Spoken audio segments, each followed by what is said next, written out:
In the year 1872, in the busy heart of London, lived a gentleman who was unlike any other. His name was Phileas Fogg, and though many people had heard of him, very few truly knew him. He was a man of habits, of order, and of perfect punctuality. His home was in Savile Row, a quiet street known for tailors and fine houses. The neighbors sometimes wondered about this man who seemed to live without change, without family, and without visible work. Mr. Fogg's life was measured by the tick of the clock. He left his house at the same minute each morning, returned at the same exact time each evening, and never allowed the smallest delay to interrupt his order. His meals, his reading, even his walks were organized with mathematical precision. Some people thought he was cold and proud. Others whispered that he might be rich but strange. But the truth was simpler. Phileas Fogg valued calm, order, and discipline above all things. Every day, at the same hour, he went to the Reform Club, a private gentleman's club where London's wealthiest and most respected men met to read newspapers, discuss important topics, or play games. The Reform Club on Pall Mall was a place of polished oak tables, red leather chairs, high ceilings, and the constant rustle of newspapers.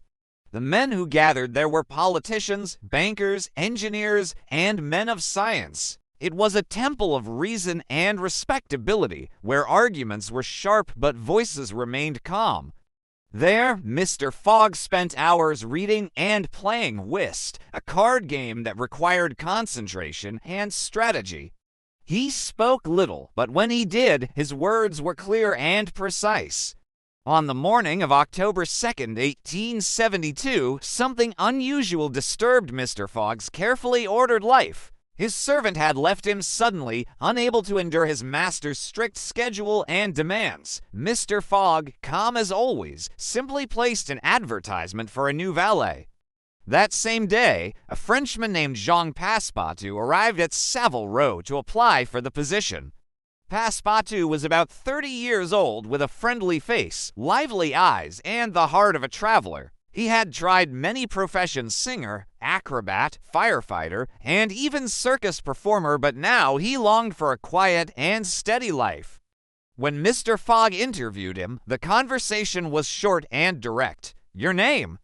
asked Fogg. "Jean, but everyone calls me Passepartout," replied the Frenchman cheerfully. "You wish to serve as my valet?" "Yes, sir. I am strong, punctual, and loyal.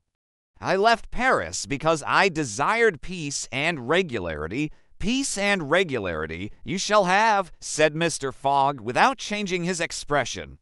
"My house is in order, and my habits never change. If you serve me well, you will find this place most suitable." Passepartout accepted with relief. After so many adventures, a life of calm sounded perfect. He did not yet know how mistaken he was. Passepartout's first impressions: as soon as he entered his master's house, Passepartout noticed its unusual character. The furniture was plain but elegant, polished until it shone.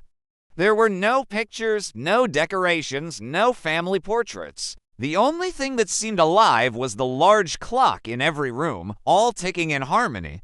"This is the home of a man who loves order more than life itself," Passepartout whispered to himself. Well, at least it will be restful. He did not know that within 2 days he would be traveling across Europe, leaving London far behind.